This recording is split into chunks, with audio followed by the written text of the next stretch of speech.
Queridos irmãos, a paz do Senhor a todos. Vamos dar início a mais uma aula da nossa Escola Bíblica Dominical. Já vamos na aula número 3 do livro de Provérbios e Cantares. E vamos então falar um pouco do capítulo 5 de Cantares de Salomão. O livro de Cantares é um dos livros mais desafiadores da Bíblia. Trata-se de um poema escrito por Salomão para descrever a sua relação matrimonial com a mulher que a Bíblia descreve de Sunamita. A sua mensagem mostra-nos como usar a sabedoria de Deus para nutrir um relacionamento duradouro, com especial atenção, claro, para o casamento. Trata-se de um hino poético, pormenorizado e emotivo ao amor conjugal, ao amor entre o marido e a esposa, mas sobretudo tipifica o espírito do relacionamento entre Cristo e a sua Igreja. Assim, como título da nossa lição, nós temos relacionamento e vamos nos centrar no capítulo 5, versículos 5 a 16 de Cantares. Como no subtítulo temos investir no seu relacionamento conjugal, é investir no seu relacionamento com Deus. O nosso texto áureo está no capítulo 8, e o versículo 7, que diz: as muitas águas não poderiam apagar esse amor, nem os rios afogá-lo. Ainda que alguém desse toda a fazenda de sua casa por este amor, certamente a desprezariam. Assim, para fazer uma pequena introdução aqui ao nosso texto, portanto, quem lê o livro de Cantares vê que os capítulos 5 a 8 trazem à mente a ordem acerca do casamento. Portanto, o homem e a mulher descritos neste poema por Salomão vivem agora uma só carne e estão a aprender a viver como um casal. Em vez de desistirem um do outro nas dificuldades, eles investem na sua relação, resolvendo os seus conflitos e firmando-se um no outro. O compromisso e a profundidade do amor do casal são notórios. O marido elogia publicamente a esposa e ela assegura que confia plenamente nele. Nós vemos isso nos capítulos anteriores ou nos capítulos 5 a 8. Mais do que tudo, a mulher desejava, claro, que o marido estivesse sempre com ela. Perto do fim do texto, o homem e a mulher aparecem novamente juntos e ela expressa, ao entrarem na cidade, o seu desejo que ele a mantivesse no seu coração. Depois descreveu a resiliência do seu amor, que era como um fogo consumidor. Depois referiu que, como o marido tinha vinhas, ela tinha o seu próprio corpo e tinha-o dado a ele. Vou voltar aqui ao slide do relacionamento. Alguns leitores questionam sobre as razões que levaram Salomão a ser tão expressivo acerca da expressão da intimidade do casal. Ou seja, a ser tão expressivo relativamente às palavras que ele usou para descrever esta intimidade. Nós sabemos que isto é uma dádiva de Deus. O casamento, portanto, é uma instituição e uma dádiva. Mas é uma dádiva que tem que ser bem aproveitada e é preciso ter boa consciência de que dádiva se trata e o que é o casamento. Salomão queria restabelecer e registar esta verdade e fez-o segundo o seu estilo particular de escrita. E nestas palavras nós podemos mesmo dizer que existe muita sabedoria, que não deve ser vista como algo pecaminoso do mundo, mas visto como uma dádiva de Deus dada à humanidade. E esta dádiva deve ser, claro, protegida e devidamente usada para construir um relacionamento estável e desenvolver a família. Portanto, feita a nossa introdução, vamos ler o nosso texto e depois vamos tentar esmiuçar aqui um pouco o que é que cada versículo ou conjunto de versículos querem dizer. Assim como começaremos no versículo 6, o irmão ou a irmã em casa pode ler na sua Bíblia, e diz assim: eu abri ao meu amado, mas já o meu amado se tinha retirado, e se tinha ido. A minha alma tinha-se derretido quando ele falara, busquei-o e não o achei, chamei-o e não me respondeu. Acharam-me os guardas que rondavam pela cidade, espancaram-me e feriram-me, tiraram-me o meu manto, os guardas dos muros. Conjuro-vos, Ó filhas de Jerusalém, que se achares o meu amado, lhe digais que estou enferma de amor. Que é o teu amado mais do que outro amado? Ou tu, a mais formosa entre as mulheres? Que é o teu amado mais do que outro amado, que tanto nos conjuraste? O meu amado é cândido e rabicundo, ele traz a bandeira entre 10.000. A sua cabeça é como o ouro mais apurado, os seus cabelos são crespos, pretos como o couro. Os seus olhos são como os das pombas junto às correntes das águas, lavados em leite, postos em engaste. As suas faces são como um canteiro de bálsamo, como colinas de ervas aromáticas. Os seus lábios são como lírios que gotejam mirra. As suas mãos são como anéis de ouro que têm engastadas as turquesas. O seu ventre como alvo marfim coberto de safiras.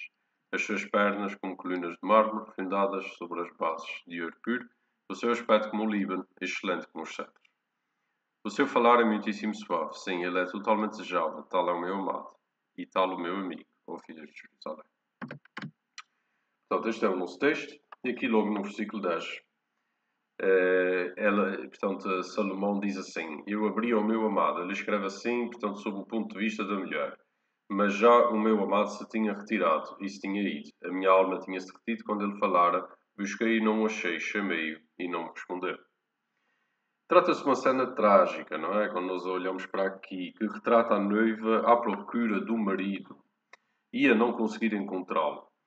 Descreve o anseio e o desejo de uma mulher pela presença e companhia do seu amado. Salomão usou aqui expressões para descrever a mágoa, o sofrimento que a noiva sentiu. E ele usou, ele já havia partido, já tinha ido embora, portanto já se tinha retirado, não é? Já tinha ido. Portanto, são expressões de sofrimento, de ausência. Como é trágico quando realmente nós olhamos para estas palavras e agora passamos um pouco para a nossa era, como é trágico quando o marido ignora o apelo da sua esposa, não é? O chamado da sua esposa. Como é trágico o marido ignorar, portanto, as necessidades da sua mulher. Do mesmo modo, é muito triste quando uma esposa também não atende às necessidades do marido. Ou seja, o marido chama, a mulher chama e o cônjuge faz como alguém que não ouviu. Depois aqui no versículo 7. Acharam-me os guardas que rondavam pela cidade, espancaram e feriram-me. Tiraram-me o meu manto, os guardas dos muros. Bom, este aqui agora passa por um tema um pouco mais violento. E o que é que aconteceu aqui? Foi que a noiva foi à procura do marido e não o encontrou. E o resultado foi que ela, estando desprotegida, acabou sendo vítima de perseguição e violência. Este versículo tem sido frequentemente usado como uma referência contra a violência contra as mulheres, a violação, por exemplo. E este episódio descrito por Salomão pode não corresponder a algo que aconteceu mesmo. Pode corresponder a um sonho, a algo mais algo que entra um pouco mais na parte poética, ficcional, onde a ideia é passar aqui uma ideia. Mas pode ser comparado com um sonho. Porque nós vemos em Cantares 3 que ela fala que estava a sonhar. No entanto, nenhuma forma de abuso, e isto deve nos lembrar, deve ser tolerada pela Igreja e pelo cristão. E os maridos não devem deixar as suas esposas expostas ao perigo, deixá-las sozinhas expostas. Do mesmo modo, as necessidades e desejos insatisfeitos no casamento podem mesmo terminar em tragédia, e este versículo lembra-nos disto mesmo.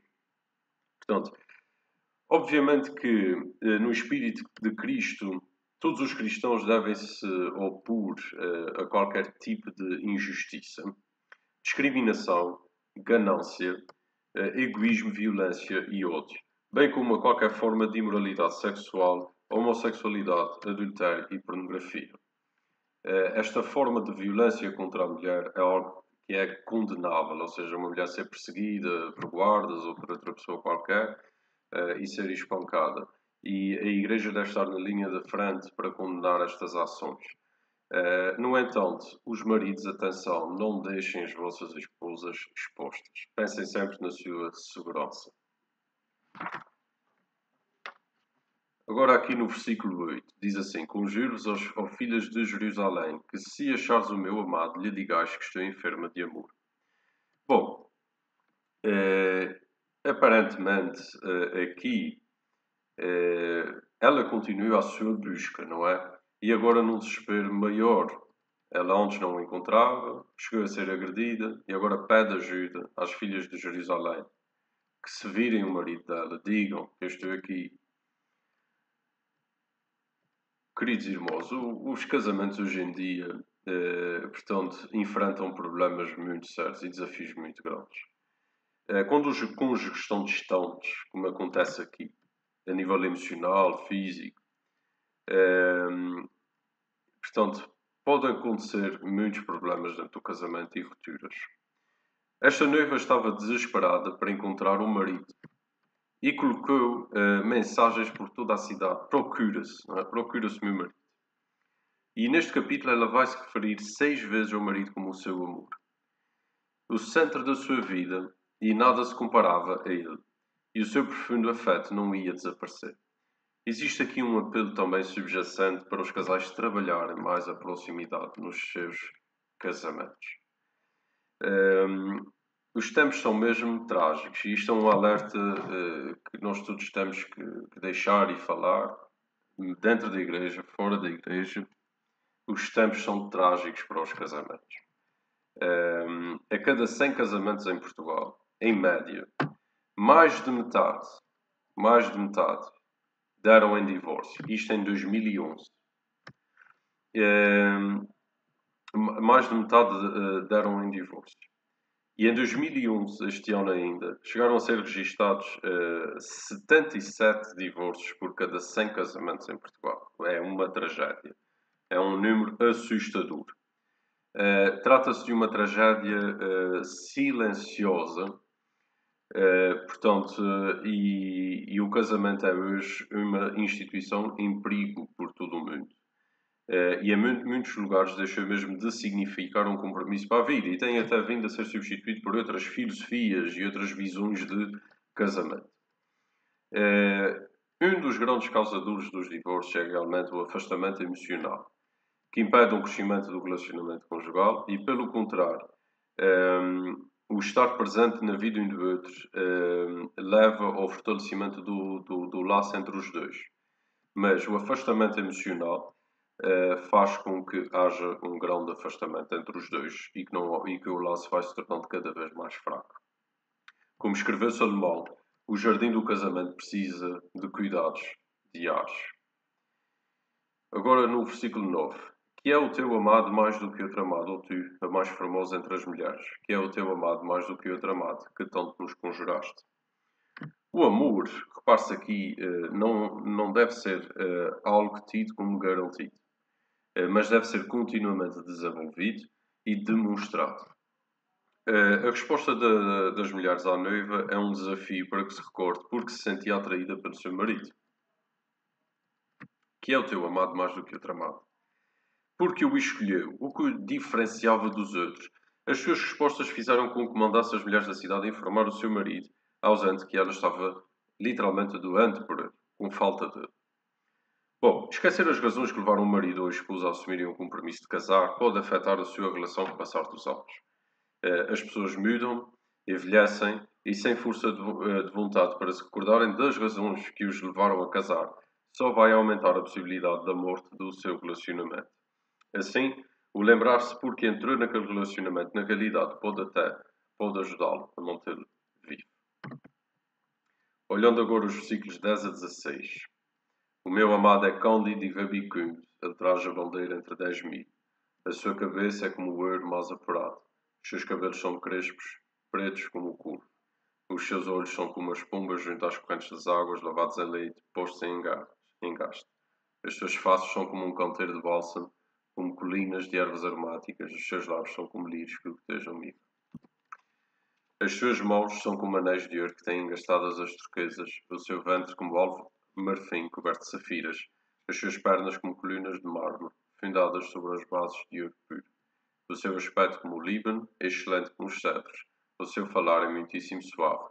Sim, ele é totalmente desejável. Tal é o meu amado, tal é o meu amigo, ó filha de Deus.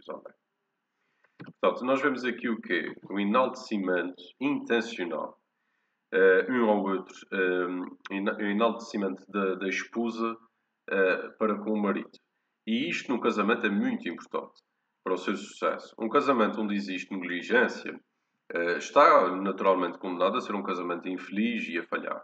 Um casamento que não foi planeado, que não foi pensado para ser multilateral, vai falhar.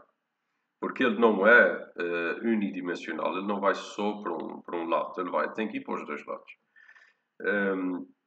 E claro, não pode haver só a parte física ou só a parte emocional, os dois têm que estar presentes. Porque sem apoio emocional, dificilmente um casamento é resistente aos problemas da vida.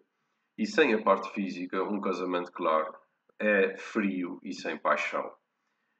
Um casamento bem sucedido requer que haja o conversar sobre as emoções, requer que haja paixão, requer que haja esta parte mais física, de intimidade, requer também um fortalecimento mútuo da parte cognitiva, mental e a dedicação um ao outro.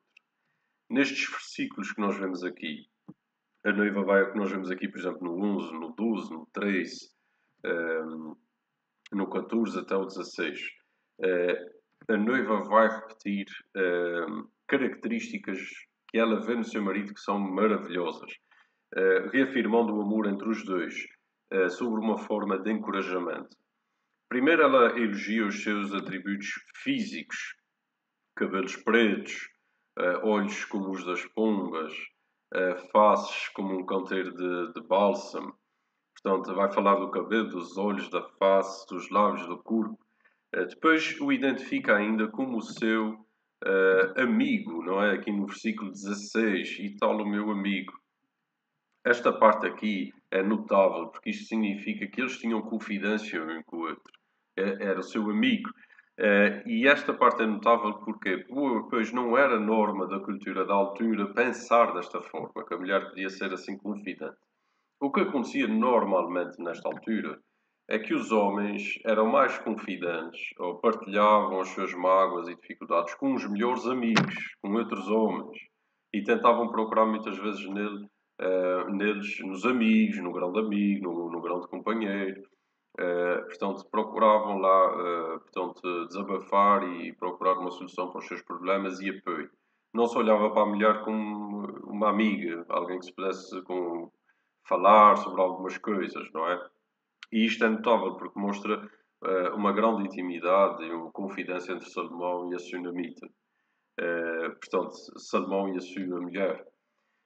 O companheirismo é muito importante num casamento. Fazer coisas a dois, planear coisas a dois, portanto, esforçarem-se os dois pelo mesmo objetivo.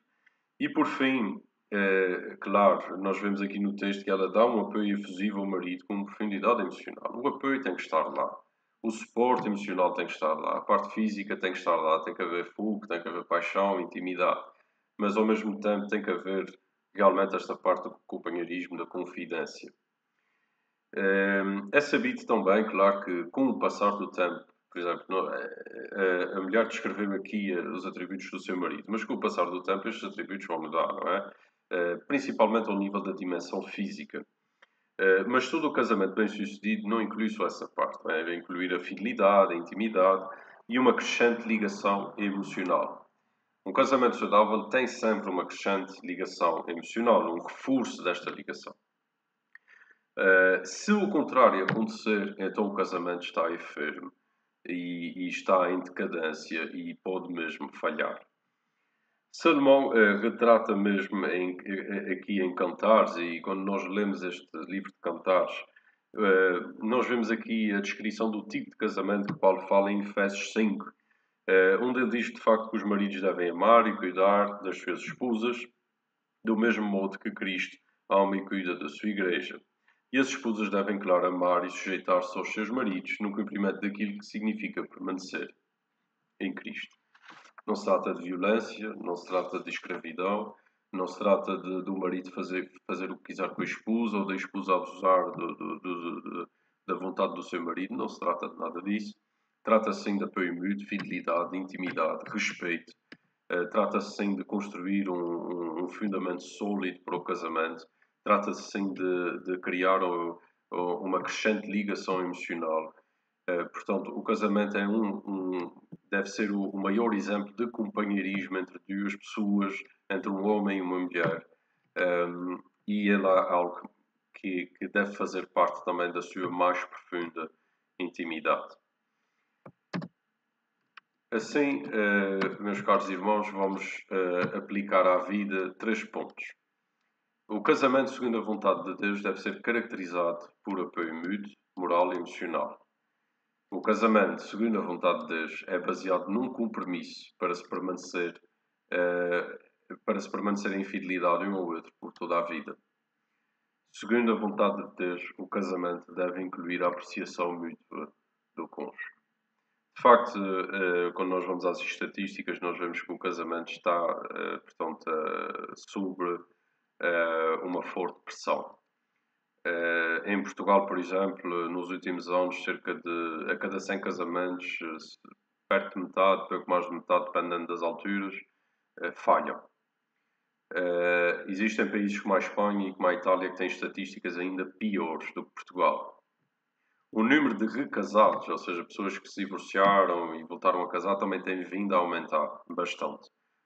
Os tempos hoje em dia são completamente, já quase, não digo opostos, mas a caminho disso, aos tempos onde quase que não se havia falado de divórcios. Portanto, nós estamos aqui a falar de um ataque silencioso ao casamento, mas um ataque que muitas vezes parte do centro do seio das próprias pessoas, que deixam o casamento morrer. Primeiro, não entendem porque é que se casam, não percebem o valor do casamento, não percebem e esquecem com o passar do tempo porque é que se casaram com aquela pessoa, o que é que viram naquela pessoa.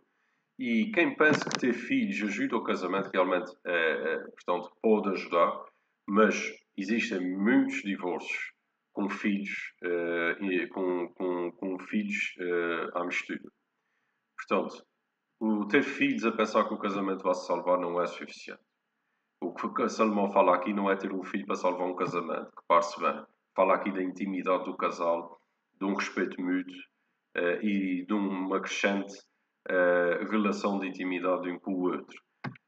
Portanto, o casamento hoje em dia tem que ser algo visto com muita seriedade e a Igreja tem um papel, e nós, enquanto Igreja, temos um papel muito importante em explicar e passar a mensagem sobre o que é o casamento, para que as pessoas não cometam o erro de casar sem perceberem o que é o casamento.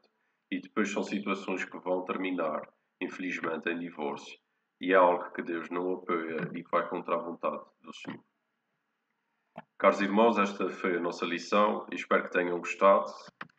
Até à próxima. Que Deus abençoe.